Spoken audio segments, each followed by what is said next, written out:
So, dear student, we are going ahead with Indo-China Part 2. See, both in your prelims and mains examination for your UPSC and for your state PCS mains, we need to understand that Indo-China, the question will not come from just contemporary issue. Contemporary issue will have different dimension as well. So, before we begin, we need to understand what is the reason behind economic rise of China. Okay? Economic rise of China. Rise of China.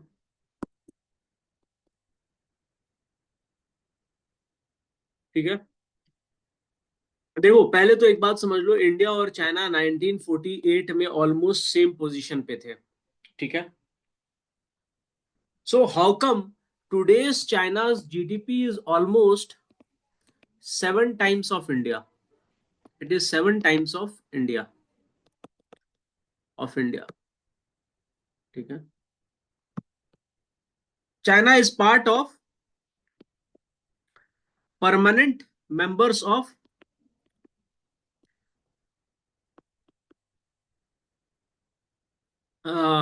UN security council. UN security council. India is not permanent member of UN Security Council.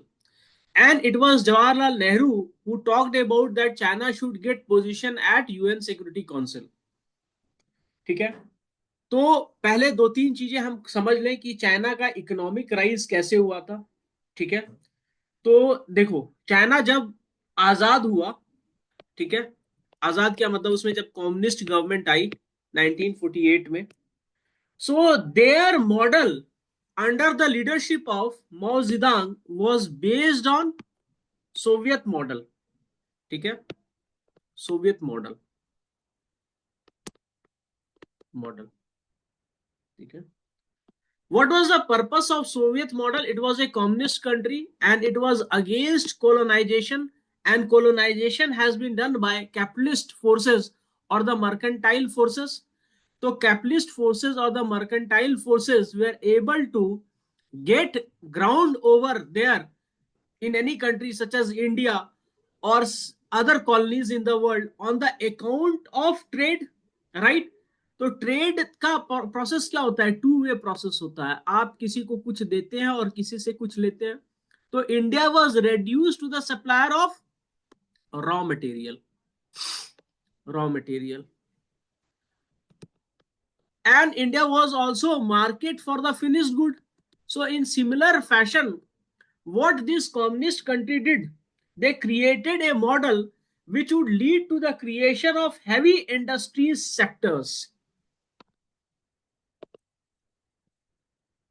Heavy industries sector. Industries sector. अब इस heavy industry में investment तो लगेगा ना. You need to invest ना. Soviet ने invest किया था, कहां से किया था? दे invested from the surplus of agriculture. Can you tell me how the surplus of agriculture was created in USSR? Any one of you, if you have an idea about how this surplus was created, you will be surprised. Any idea?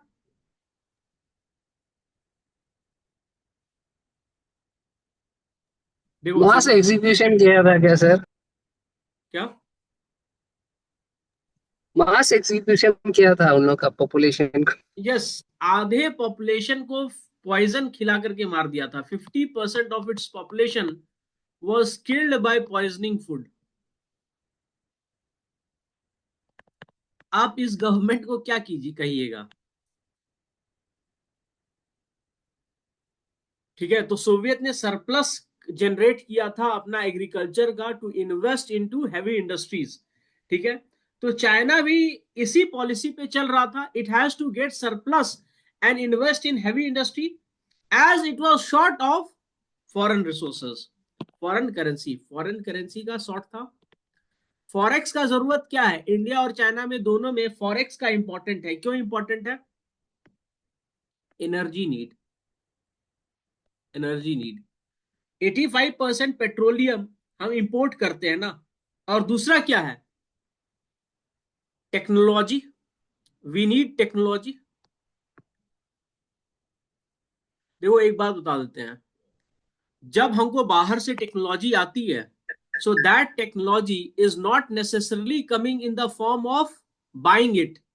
We also get technology through what? We get technology through foreign direct investment. Foreign direct investment में technology भी आती है, capital भी आता है। और capital का हिस्सा क्या है? टेक्नोलॉजी है। Any idea which company produces iPhone? देखो, फॉक्सकॉन। फॉक्सकॉन, ठीक है, ये आईफोन को प्रोड्यूस करता है, आईफोन को मैन्युफैक्चर करता है। और ये मैन्युफैक्चर कहाँ होती है? चाइना में होती है। फॉक्सकॉन क्यों मैन्युफैक्चर करता है चाइना में? सिंपल सा बात है। फॉक्सकॉन इसलिए मैन्युफैक्चर करता है चाइना में क्योंकि लेबर कॉस्ट दुनिया में सबसे कम उधर ही है। चाइना ने लेबर कॉस्ट कैसे कम रखा है? तो बाय फोर्स इन्फ्लेशन को कंट्रोल करके रखा है। इन्फ्लेशन, ठीक है, वहां पर लेबर का कंडीशन वैसा ही है जैसा इंडस्ट्रियल रिवॉल्यूशन में यूरोप में था, 18th and 19th century. Labour का वही कंडीशन है। There is not much freedom to women also. दूसरा, disparity between the urban settlement and rural settlement is huge. It's huge, ठीक है। You don't have even right to move from one part of the country to another part of the country, ठीक है। तो जब FDI इसके पास नहीं था initially में, जब वो यूएसएसआर मॉडल फॉलो कर रहा था, तो ये एफडीआई कहां से ला रहा था? तो एफडीआई को लाने के लिए इसने क्या किया? सरप्लस एग्रीकल्चर का डाला, ठीक है। दूसरा, decided to import, substitute import. They decided to substitute, they decided to substitute, substitute import by domestic good, by domestic good,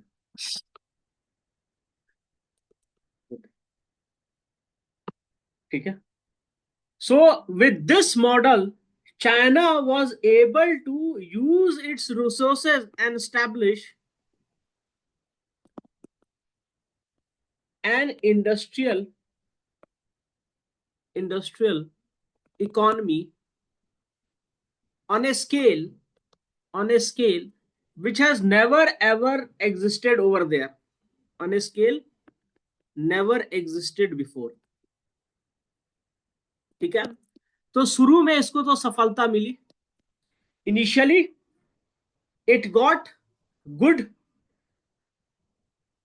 response and the citizens were ensured of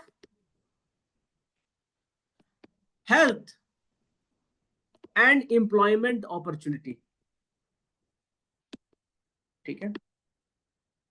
economy also grew at a rate of 5 to 6%। ये मैं 60s की बात कर रहा हूं, ठीक है। लेकिन उसी समय क्या होता है, चाइना का population is also growing at a very high rate of 3%।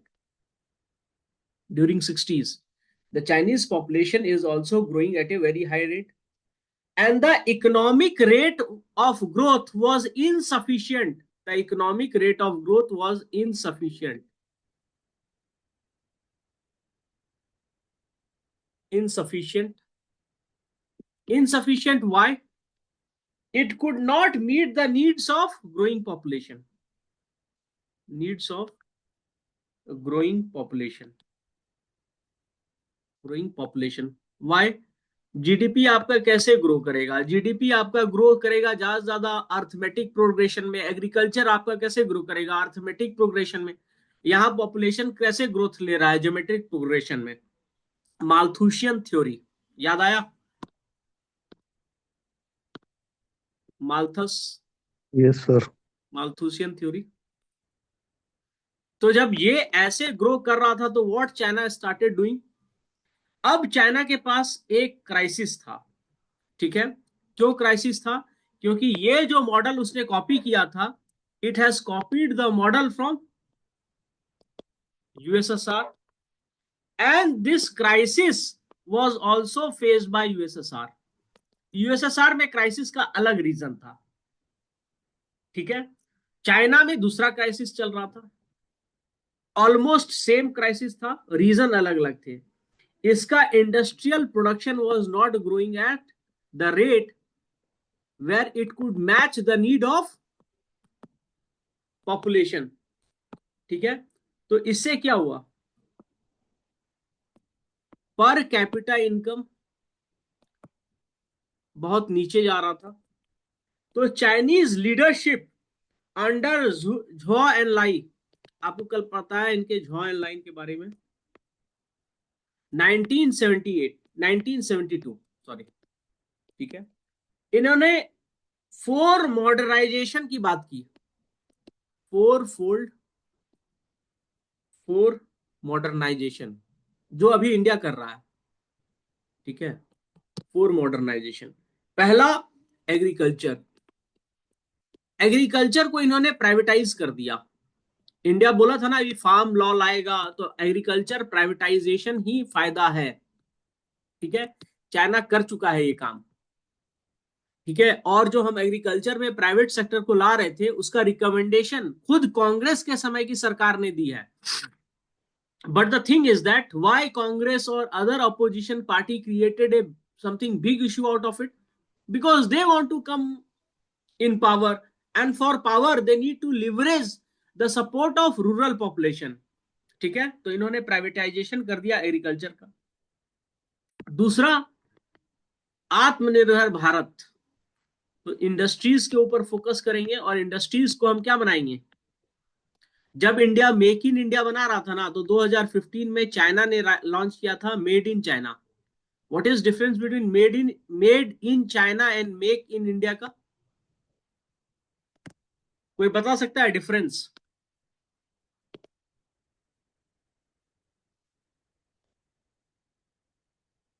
देखो, यहां पे इंडिया कह रहा है कि ग्लोबल लीडर को कि मेक इन इंडिया, इंडिया में बनाओ। ठीक है, और जहां देना है दो।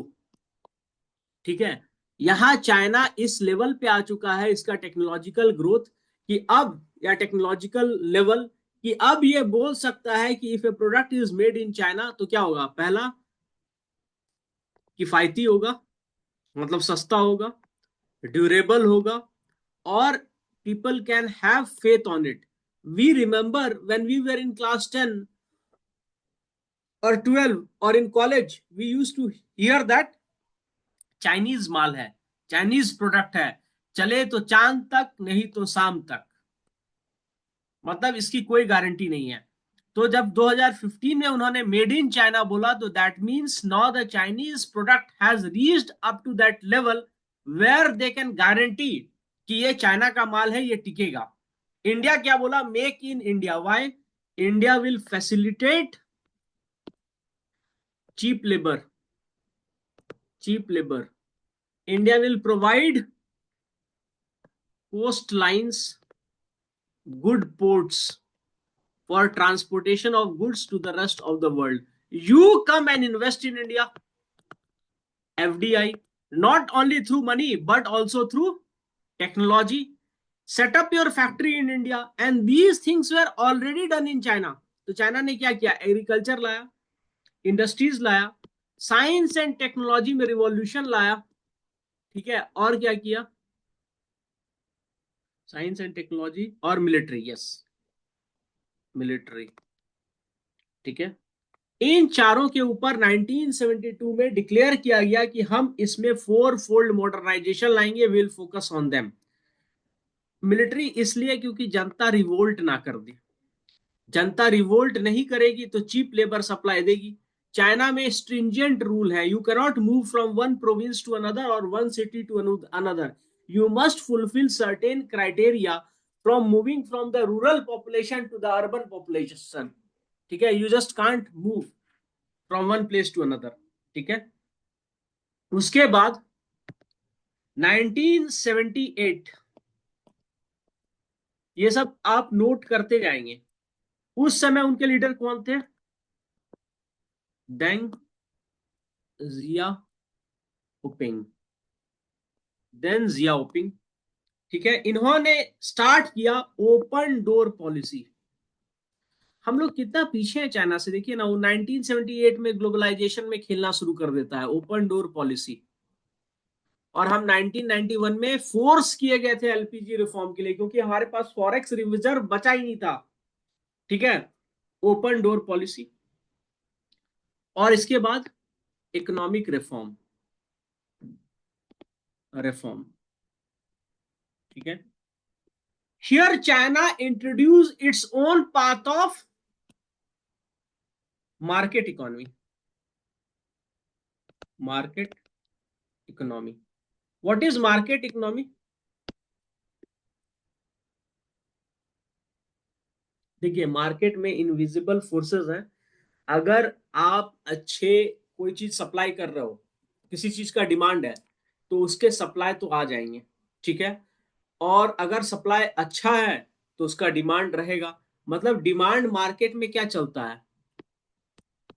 डिमांड जनरेट करता है किसी भी चीज का प्रोडक्शन। ठीक है, तो इसके लिए क्या जरूरी था कि उन्होंने अपने मार्केट को ओपन किया। ठीक है, दूसरा उन्होंने क्या किया, शॉक थेरेपी में नहीं गए। हमारे यहाँ LPG reform one single go में हुआ, उनके यहाँ धीरे धीरे सारा काम हुआ। कैसे हुआ?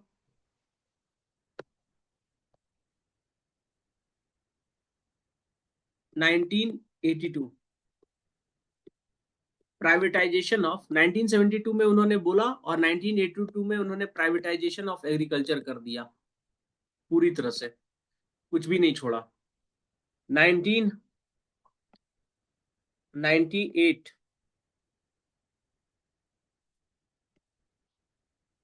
प्राइवेटाइजेशन इन इंडस्ट्रीज। ठीक है, इसमें क्या हुआ, trade barriers were eliminated. In this privatization of industry, trade barriers were eliminated. How many of you are aware of the concept of special economic zone? Trade barriers क्या होते हैं? लाइसेंस लेना। ठीक है, तो लाइसेंस राज खत्म कर दिया, खत्म। Licence simplified, single window, single window, सारा काम चलने लगेगा। एक ही बार जाइए, एक ही बार सारा पेपर जमा कीजिए और आपको लाइसेंस मिल जाएगा। It won't take much time. Single window operations. ठीक है, उसके बाद एफडीआई, एफडीआई बैरियर खत्म कर दिया था। ठीक है, उसके बाद गवर्नमेंट क्या की, स्पेशल इकोनॉमिक जोन बनाई। यहां पे कोई भी फॉरेन इन्वेस्टर आ करके अपनी इंडस्ट्री खोल सकता था। एसईजेड का होता क्या है कि एसईजेड में आप जो भी चीज प्रोड्यूस करेंगे उसको आपको एक्सपोर्ट ही करना होगा, और गवर्नमेंट इस समय आपको बहुत चीज सब्सिडाइज्ड रेट पे देती है। फॉर एग्जांपल, इलेक्ट्रिसिटी, उसका प्राइस गिरा दी। ठीक है, दूसरा रेंट, उसका प्राइस गिरा दी। तीसरा ट्रांसपोर्टेशन फैसिलिटी, इंडिया में ट्रांसपोर्टेशन फैसिलिटी में क्या होता था, हमारा जो पब्लिक ट्रांसपोर्ट था, ट्रेन, ये दो तरह का था, एक गुड्स ट्रेन, एक पब्लिक ट्रेन। तो गुड्स ट्रेन को महंगा करके पब्लिक ट्रेन को सब्सिडाइज किया जाता था। ठीक है, क्रॉस सब्सिडाइजेशन। मतलब जो गुड्स है, जो इंडस्ट्री का सामान ले जा रही है, इसको इतना महंगा करके इसको सब्सिडाइज किया जाता था और इलेक्शन जीता जाता था। अभी मोदी जी आए हैं, इसको क्या कर दिया है, डायनेमिक प्राइसिंग। जैसे जैसे डिमांड बढ़ेगा वैसे वैसे दाम बढ़ेगा। कभी कभी तो भागलपुर टू दिल्ली का दाम है ना, पटना दिल्ली फ्लाइट से सस्ता हो जाता है, रेलवे का दाम। In fact while I was searching for Itanagar, I could see that flight on 2nd of January was cheaper than the flight on train ticket on 2nd of January. On 21st of December, the flight ticket on 1st of January was cheaper. 1st January था, was cheaper than the train ticket on 2nd January. And I am not talking about first AC. I am talking about second AC in राजधानी. एक राजधानी train जाती है ना आपकी हरमोती के पास से, ठीक है, हरमोती वाला, उसका इतना महंगा हो चुका था, ठीक है।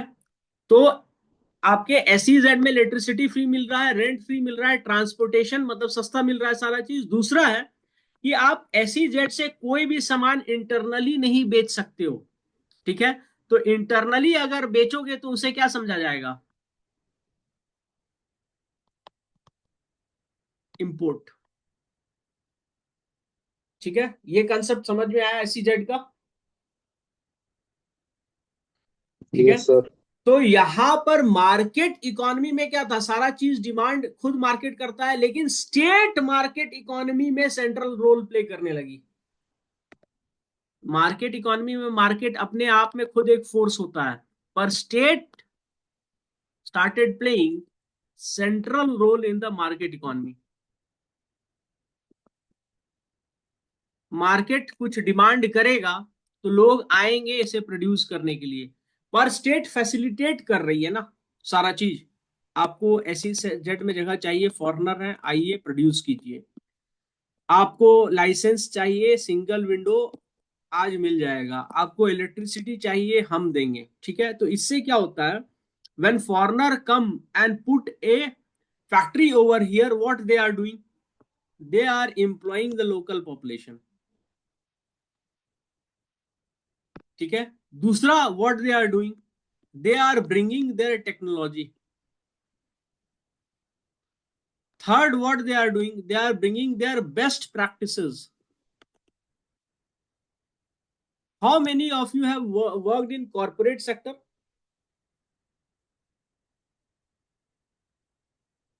Yes, sir. देखो, प्राइवेट सेक्टर में है ना, इंडियन कंपनी को हमेशा गाली देती है फॉरेन की कंपनी, क्योंकि उसका स्टैंडर्ड ऑपरेटिंग प्रोसीजर होता है। एक बंदा अगर इंडियन कंपनी में काम कर रहा है तो उसकी डिपेंडेंसी हो जाती है टीम में, टीम उसके बिना काम नहीं कर पाता है। लेकिन फॉरेन में इतना सही स्टैंडर्ड ऑपरेटिंग प्रोसीजर है ना कि 2 दिन बाद वो बंदा निकलना चाहे तो सेकेंड बंदा आकर के रिप्लेस कर सकता है, because everything is so well documented, their documentation is excellent. So tomorrow if this person leaves, another person joins, he will just follow that very set of document and he will be able to perform, ठीक है। So this new economic policy helped China to break from stagnation, ठीक है। this double हो गया क्या, click, this new economic policy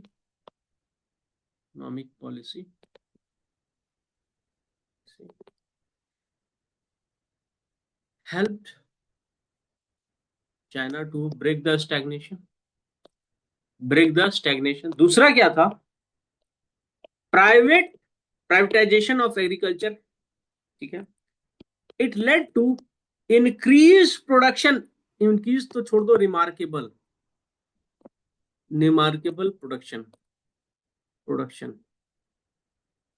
in agricultural product and led to increase in rural income, ठीक है। अब रूरल इनकम में इंक्रीज होगा तो रूरल लोग कुछ डिमांड भी करेंगे ना, पैसा आ गया ना तो डिमांड करेंगे।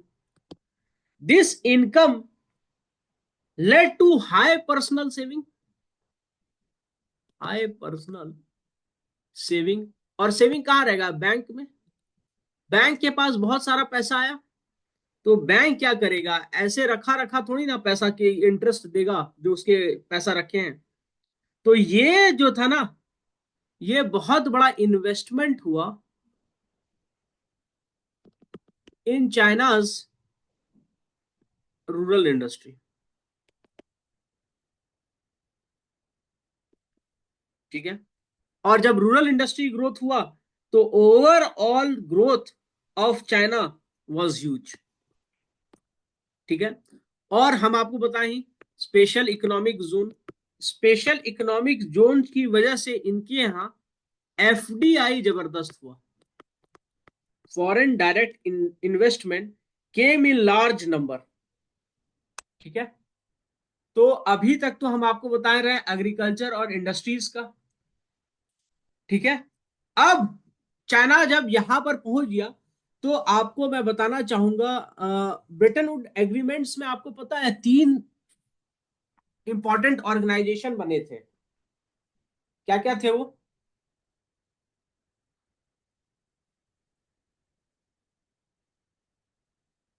तीन इंपॉर्टेंट ऑर्गेनाइजेशन बने थे ब्रिटेन वुड्स अग्रीमेंट में। क्या क्या थे वो?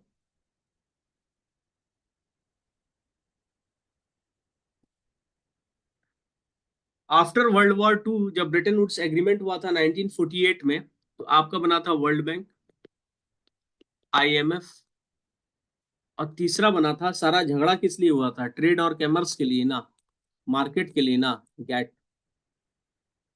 वर्ल्ड बैंक इंफ्रास्ट्रक्चर क्रिएट करने के लिए देता है। ठीक है, रीस्ट्रक्चर, रिकंस्ट्रक्शन एंड डेवलपमेंट, और ये ग्रुप है। ठीक है, इस ग्रुप में ऑलमोस्ट आपके 3 या 4 बैंक हैं। आपके एग्जाम में भी आता है कि वर्ल्ड बैंक के ग्रुप में कौन कौन से ऑर्गेनाइजेशन है। तो वर्ल्ड बैंक का ओरिजिनल नाम तो पहले लिखिए, इंटरनेशनल बैंक फॉर, ये मेजर है इसका, नेशनल बैंक फॉर रिकंस्ट्रक्शन। आप कुछ भी एग्जाम देते हो ना छोटा मोटा, उसमें आजकल आता है, एंड डेवलपमेंट। ठीक है, IBRD, international bank for reconstruction and development. ठीक है, और ये क्या देता है? सस्ते दर पे लोन देता है। किसको? Emerging economies, middle income countries को loan, to middle income countries, income countries. ठीक है, और लोन पास कैसे करता है? जब तक यूएस का सैंक्शन नहीं होगा लोन पास नहीं करेगा। ठीक है, कब बना है? 1944 में। ठीक है, इसमें और भी है, एक है आपका इंटरनेशनल डेवलपमेंट एसोसिएशन। ये एनजीओ है, एक तरह का एनजीओ है, इसी बैंक का हिस्सा है, और पुअरेस्ट कंट्री को हेल्प करता है, poorest countries of the world, international development association. ठीक है, तीसरा है इसका 1 2, ये जरूरी है क्योंकि आप लोग बहुत सारा एग्जाम दे रहे हैं, हिंदू भी पढ़िएगा। इसका है तीसरा, international finance corporation, international finance corporation. ठीक है, ये प्रमोट करता है private enterprise in developing countries, developing countries. ठीक है, चौथा इसका है मिगा, मुझे भी फुल फॉर्म ठीक से याद नहीं है, मल्टीलैटरल इन्वेस्टमेंट गारंटी एजेंसी। लिख लीजिए, आपके एग्जाम में आता रहता है, multi lateral investment guaranteed agency. ठीक है, तो जहां जहां इन्वेस्टर में रिस्क होता है वहां पे इंश्योरेंस देता होगा और असिस्ट करता होगा। पांचवा है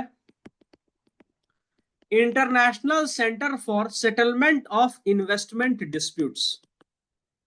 ठीक है, जहां भी पैसा का लेना देना होता है वहां पे सेटलमेंट ऑफ डिस्प्यूट्स होना जरूरी है। ठीक है, फिर आईएमएफ है। तो नीडलेस टू से आईएमएफ क्या करता है? आईएमएफ देता है आपको शॉर्ट टर्म लोन जहां पे आपका फॉरेक्स रिजर्व डिप्लीट करता है। ठीक है, गैट क्या था? ये था general agreement on trade and traffic, general agreement on trade and traffic. उसके बाद इसका नाम बदल गया और 1994 में इसका नाम बदला वर्ल्ड ट्रेड ऑर्गेनाइजेशन। ठीक है, तो वर्ल्ड ट्रेड ऑर्गेनाइजेशन क्या करता है, ये आपको, ठीक है, setting and enforce international trade laws. ठीक है, तो इंडिया और चाइना जब भी वर्ल्ड ट्रेड ऑर्गेनाइजेशन में कोई काम फंसता है, दे आर टुगेदर। क्यों टुगेदर है मैं बताऊंगा बाद में। ठीक है, and it also creates a forum for trade liberalisation and negotiation. ठीक है, it also settlements commercial conflicts. ठीक है, बस यही 3 ऑब्जेक्टिव याद रखिए, बाकी बहुत सारा होगा। ठीक है, तो अब चाइना ने क्या किया 2001 में, 2001 में, ठीक है, it open it's economy for the outside world. Outside world, they were in a position where they could open their economy for the outside world. ठीक है, and opening their economy for the outside world did what, they deepened their economic ties with the world economy. They deepened their ties with world economy. अभी आप बता सकते हो दुनिया में सबसे ज्यादा डॉलर किसके पास है?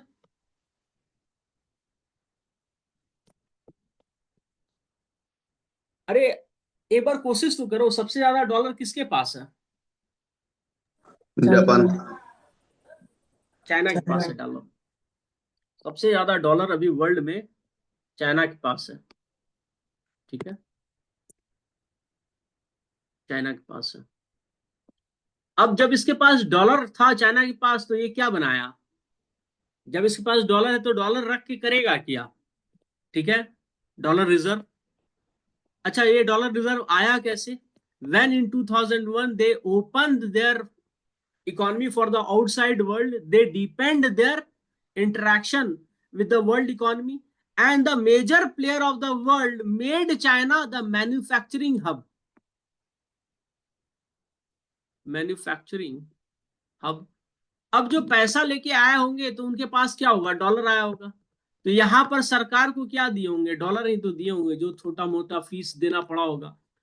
और चाइना क्या करता था, चाइना उनकी टेक्नोलॉजी उनके सिटीजन को सीखने का मौका मिला, टेक्नोलॉजी। ठीक है, और चाइना का ही कंट्रोल है उनके पूरे प्लांट सेटअप में, प्लांट सेटअप में। तो चाइना अपने यहां से जितना भी पॉसिबल हो पाया, after this revolution they sent their people for getting higher degree in research and innovation in the international universities. Innovation and research, research at international universities. तो यहां पर बाहर के यूनिवर्सिटी में पढ़ो, स्टेट थोड़ा बहुत फंड करता है उसको अच्छा खासा, उसके बाद यहाँ के कंपनी में काम करो, सारी टेक्नोलॉजी सीख लो, और सीखते सीखते उनके ही आईफोन में क्या डालना शुरू कर दिया, वायरस, जिससे वो वहां के लोगों के ऊपर they would able to keep an eye on the people of all around the world. And when they got too much of dollar, what they said belt and road initiative, road initiative. और जितने भी poor countries थे Africa और Asia's के, जो अपने own पर stand नहीं कर सकते थे, सबको लोन दिया, रोड बनाने के लिए, पोर्ट बनाने के लिए। For example classic case of Sri Lanka, Rajapaksa. अभी आप लोग को लिखवा नहीं रहा हूं, आप लोग को सिर्फ समझा रहा हूं। राजा पाक्षे, इंडिया से इसका मूड ऑफ था, कम्युनिस्ट मेंटालिटी था, प्रो चाइना। चाइना बोला कि तुम्हारे कंट्री में हम लोन देते हैं, तुम खोलो पोर्ट, पोर्ट का नाम होगा हम्बन टोटा। ठीक है, ये पोर्ट खोलो। पोर्ट कहां होगा, इंडियन ओशन में होगा। इंडियन ओशन में इंडिया के पास कोई बड़ा पोर्ट है ही नहीं, we don't have very deep sea port, sorry very heavy cargo port. एक बस है हमारे पास मुंबई, हमारे पास कोई भी हैवी कार्गो पोर्ट नहीं है। What is heavy cargo port? देखो, जो बड़ा शिप होता है ना, उसमें ज्यादा वेट होता है, तो ज्यादा वेट होने के लिए क्या चाहिए? मोर number amount of water replace करना चाहिए, राइट? तो जब हम पोर्ट बनाए तो वहां पर डेप्थ ज्यादा होगा या कम होगा? डेप्थ ज्यादा होना चाहिए। ये मत सोचो पोर्ट किनारे पे लगेगा। अरे किनारे पे लगेगा तो कैसे बड़े शिप्स आ पाएंगे? तो जो डॉकयार्ड होगा वो वही होगा जहां पे पानी ज्यादा होगा, ठीक है? तो इंडिया में मुंबई के अलावा we don't have such dockyard जहां पे डेप्थ ज्यादा हो। तो कहाँ क्या आता है? Low volume, low volume ship आते हैं जिनका वेट कम हो, जिनके ऊपर गुड्स कम हो। तो हमारा शिप सारा कहाँ से आता है हैवी वॉल्यूम वाला? वो जाता है श्रीलंका में, डॉक होता है, और श्रीलंका से छोटे छोटे जहाजों पर चेन्नई आता है। अकेला मुंबई वेस्टर्न कोस्ट संभाल के बैठा हुआ है, ठीक है? और यहाँ पे हम श्रीलंका का पोर्ट यूज करते हैं, और अदरवाइज सिंगापुर का पोर्ट यूज करते हैं, ठीक है? हमारे पास हैवी या हाई वॉल्यूम सी ट्रेड करने के लिए, जहाज रोकने के लिए डॉकयार्ड अभी तक डेवलप नहीं कर पाए थे। इसीलिए बाद में ये जो गवर्नमेंट आई, उसने नितिन गडकरी को पोर्ट के लिए, पोर्ट डेवलपमेंट के लिए मिनिस्टर रखा। अभी तक मुझे पता नहीं उसका कोई सक्सेस स्टोरी है या नहीं, but if India is able to use its coast line, we will be able to generate employment for 3 crore people directly because of our geographical location. तो चाइना ने दिया राजा पाक्षे को पैसा, हबन तोता में बोला पोर्ट बनाओ, पोर्ट से तुमको बहुत पैसा आएगा। क्यों? क्योंकि तुम्हारा जो पोर्ट का लोकेशन है वो इंडियन ओशन में बन जाएगा port of call. Port of call क्या होता है?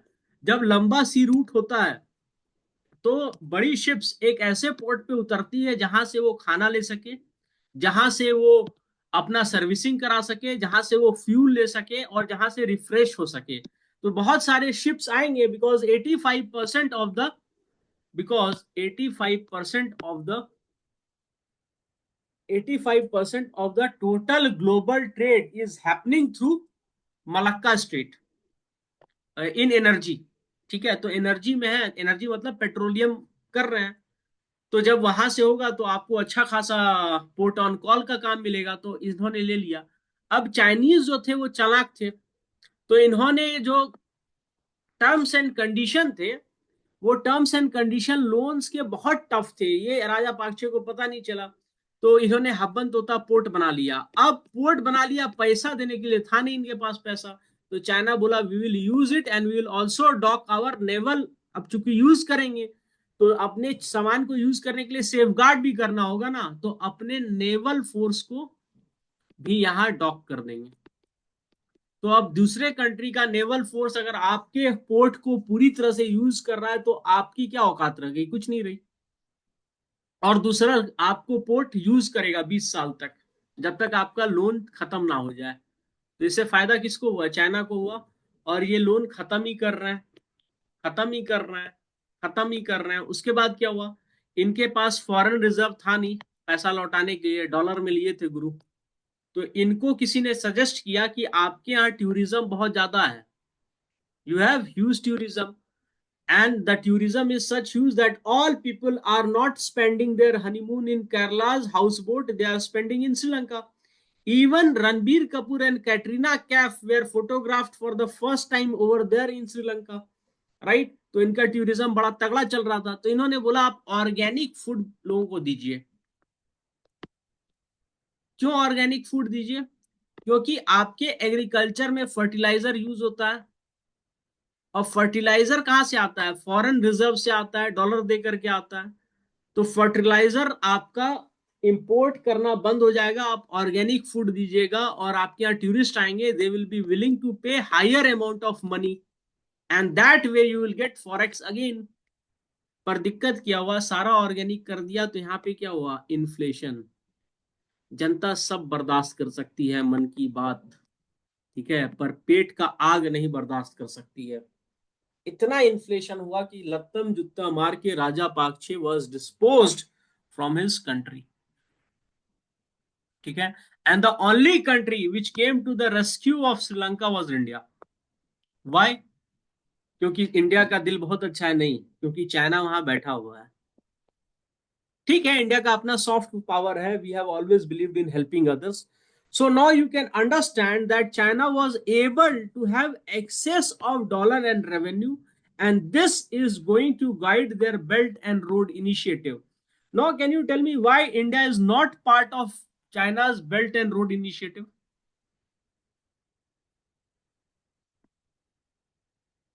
At least give it a try.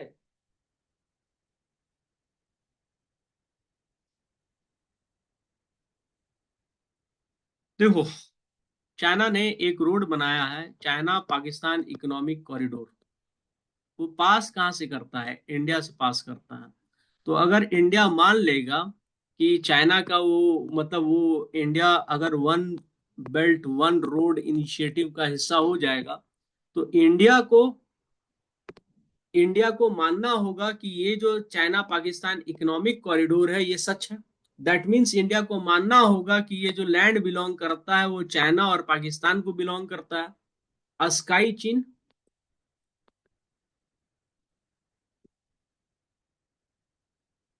China has occupied during Pandit Nehru's time. Later on, Pak occupied Kashmir से सक्षम वैली गिफ्ट दे दिया, कॉम्प्लीकेट कर दिया ये मैटर, और ये इधर से पास कर रहा है। तो if India is a signatory to one belt one road initiative, what will happen? India will have to accept that this area belongs to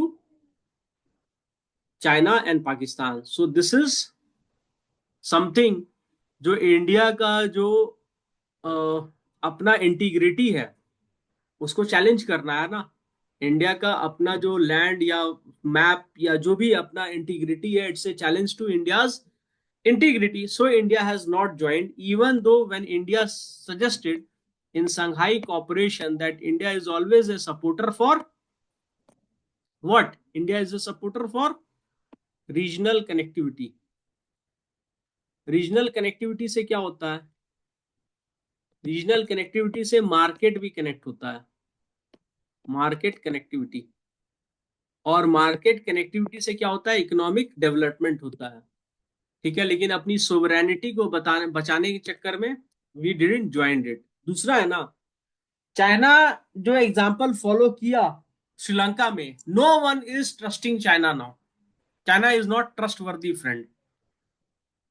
India ने इसका आंसर क्या दिया? One belt one road initiative का BBIN, छोटे scale पे BBIN।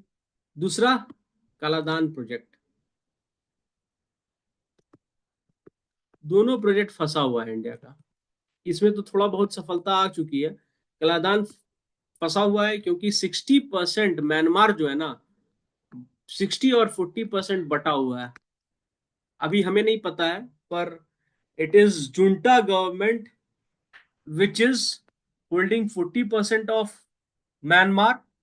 ठीक है, और 60% जो है वो दूसरी आर्म्ड फोर्सेस ने अभी ले करके रखा है। पर अभी दुनिया के सामने यही नहीं आया है। अभी मैं एक इंडियन एक्सप्रेस का न्यूज देख रहा था कि कलादान प्रोजेक्ट क्यों सक्सेसफुल नहीं हो सकता अभी फॉर द टाइम बिंग।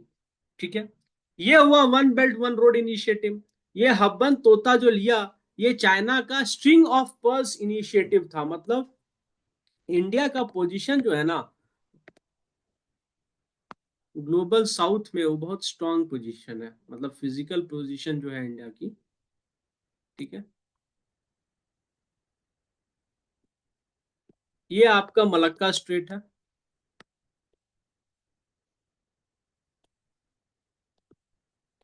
ये आपका हॉर्मुज स्ट्रेट है, ये आपका रेड सी स्विस कैनाल है। ठीक है, चाइना को कोई भी माल सप्लाई करना होगा दुनिया को तो इधर से ही करेगी, accept Latin America,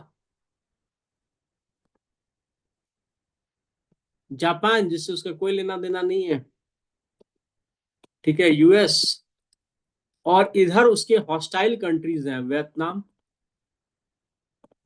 Philippines,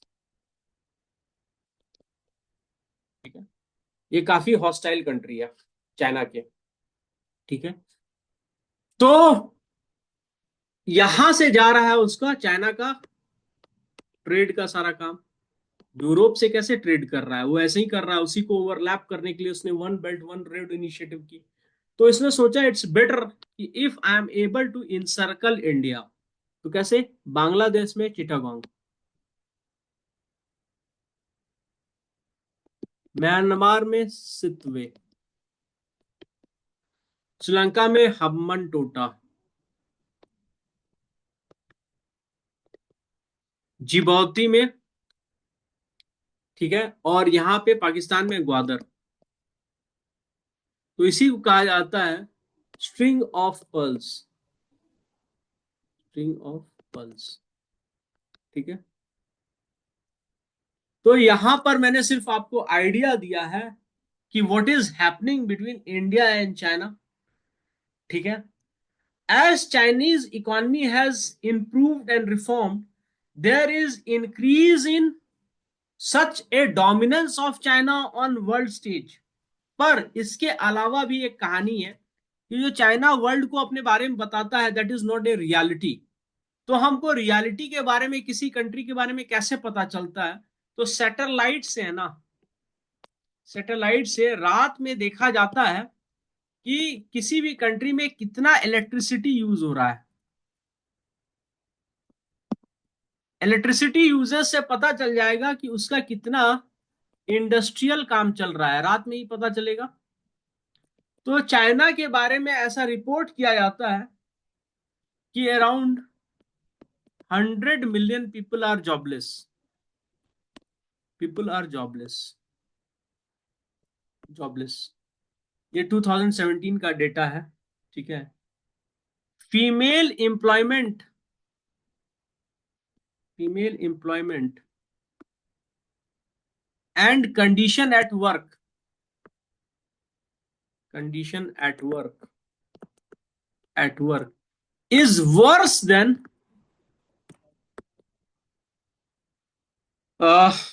19th century, 19th century Europe, 18th and 19th century Europe, ठीक है। Environmental degradation,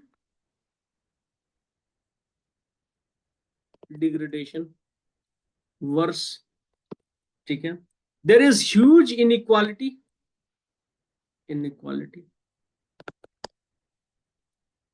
in rural and urban settlements, ठीक है, coastal areas and inland areas, ठीक है।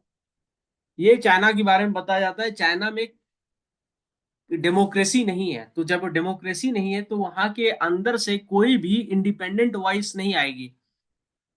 आप लोग को पता है who was the head of Alibaba?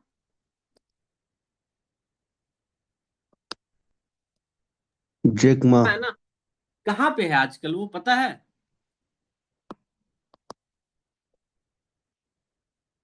वो बहुत स्टेटमेंट दे रहा था, ठीक है, ये वो कर रहा था, चाइनीज गवर्नमेंट गायब कर दी उसको। एक फोटो आया था 4-5 साल पहले, एसी के पीछे बेचारा छुप करके बैठा था। अब I don't know it was a real image और नॉट, और चाइनीज गवर्नमेंट उसको ढूंढ रही थी और वो गायब हो चुका है। आप सोचो, इतना बड़ा मल्टी बिलियनर जो अली बाबा ग्रुप का हेड था, जो टीचर था टिल द एज ऑफ 42 और 45, और उसने इतना बड़ा सक्सेस स्टोरी लिख दिया, and he was giving lecture everywhere, and all of a sudden he is nowhere to be seen. So you can understand what kind of life is there in China. दूसरा एक बात समझो, जितने भी Chinese gold medallist हैं, आप किसी का भी नाम रिकॉल कर पा रहे हो? ओलंपिक के गोल्ड मेडलिस्ट का आप शायद कनाडा का, इंग्लैंड का, फ्रांस का, स्वीडन का, ऑस्ट्रेलिया का या यूएस का रिकॉल कर पाओगे, इंडिया का रिकॉल कर पाओगे, चाइना का रिकॉल नहीं कर पाओगे। You know why? Chinese sports person को भी ज्यादा प्रमोट नहीं किया जाता है, ठीक है। And for ages they have not met their parents. मतलब जो चाइना का गोल्ड के लिए जो इतना क्वेस्ट चल रहा है ना, अपने आप को सुपर पावर बताने के लिए, वो बच्चे 5-6 साल के होते हैं, स्कूल्स में उनको रखा जाता है, there they go through regressive training and almost they have no connectivity with their parents.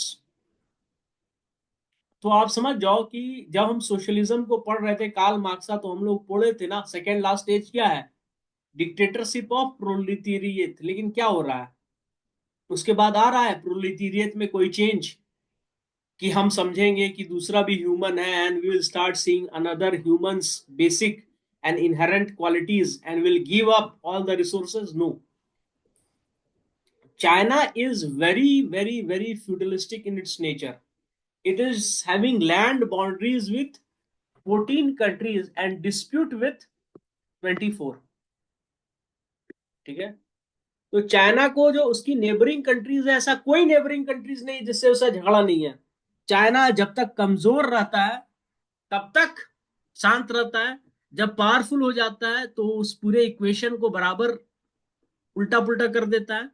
दूसरा, चाइना सफर करता है अपने सुपीरियोरिटी कॉम्प्लेक्स से, and that is also reflected in India China relationship. China never treats India as its equal, never treats India as its equal, as it equal. China India को सिर्फ और सिर्फ इस पॉइंट ऑफ व्यू से देखता है कि इंडिया कहीं यूएस या किसी और सुपर पावर के चक्कर में ना पड़ जाए, ठीक है। जबकि India is also pursuing it's independent policy. तो उसके लिए मैं आपको एक सजेस्ट करूंगा, एनसीईआरटी का एक चैप्टर आपको पढ़ने के लिए, अल्टरनेटिव पावर सेंटर्स इन साउथ एशिया, ठीक है। वो चैप्टर आप पढ़ लीजिएगा, कंटेम्पररी वर्ल्ड पॉलिटिक्स, क्लास 12। मैं बुक का नाम लिख देता हूं, NCERT contemporary world politics, politics class 12 इसे पढ़ लीजिएगा। Alternative power centres, alternative centres of power chapter. अब हम लोग जो पढ़ेंगे, we will talk about and write about India China relationship, which will be totally factual, which you will be writing in your examination, but you should know these kind of background about China, ठीक है। That is essential, दोनों NCERT में है। एक तो आपको एक आपको मिलेगा वर्ल्ड हिस्ट्री से, ठीक है, क्लास 11 वर्ल्ड हिस्ट्री चाइना, और दूसरा मिलेगा वर्ल्ड पॉलिटिक्स क्लास 12 चाइना, ठीक है। ये दोनों जरूरी है। Now will be talking about in our next class, that is Chinese third class जो होगा, उसमें हम आपको डिक्टेट करेंगे। Will you guys be comfortable with dictation और just my explanation? Dictation. Dictation बहुत जरूरी है, उसमें हम आपको रिसेंट डेवलपमेंट बताएंगे, बॉर्डर एरिया डिस्प्यूट बताएंगे, इंडिया चाइना ट्रेड रिलेशनशिप बताएंगे, ठीक है। उसके बाद कंसर्न बताएंगे with Chinese belt and road initiative, and step taken to reduce or ensure that India is at a powerful position with respect to China, and way forward. That is very much essential from your examination point of view. तो आप लोग को dictation लेना होगा third class में। Third class लंबा कर देते हैं, कौन सा दिन है आज, फ्राइडे है, तो सैटरडे को हमारा 1.5-2 घंटे के क्लास के लिए प्रिपेयर रहिएगा। 2 घंटा जाएगा, ठीक है, because dictation will be there. Today's note also you must have taken notes class also.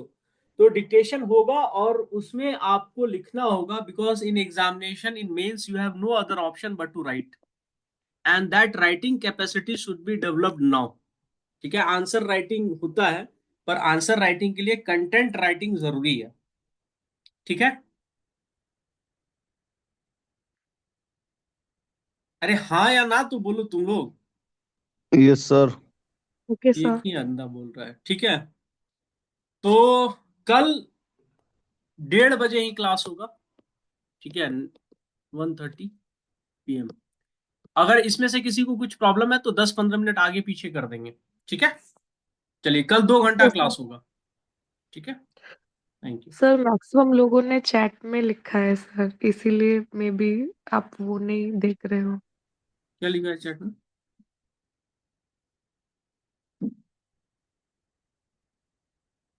Sir वहीं पे ज्यादा रिस्पॉन्ड कर रहे हैं सब। अच्छा, ठीक ठीक ठीक, थैंक यू थैंक यू। हाँ, I can understand, few of you are working, so it's okay, ठीक है। Thank you so much. Tomorrow we'll have to write, ठीक है।